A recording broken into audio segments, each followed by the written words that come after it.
Hello guys and welcome back. In this video I am going to show you how to add hashtags on LinkedIn post. So let's start this video. Open your LinkedIn application. Now that you are here on the home page, click on this plus icon on the top right corner. Suppose I am just posting a pic with hashtags. So first click on this media icon and here select the picture. Then click on add. Click on next. So if you want to add hashtags, just click on this. Just click on share thoughts and then your keyboard will open up. Now here you have to select hashtag. Now write down your hashtags.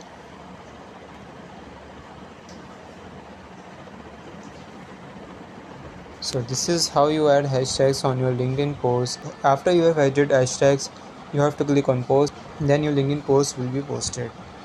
I hope this video will help you. If so, please consider liking this video and subscribe this channel.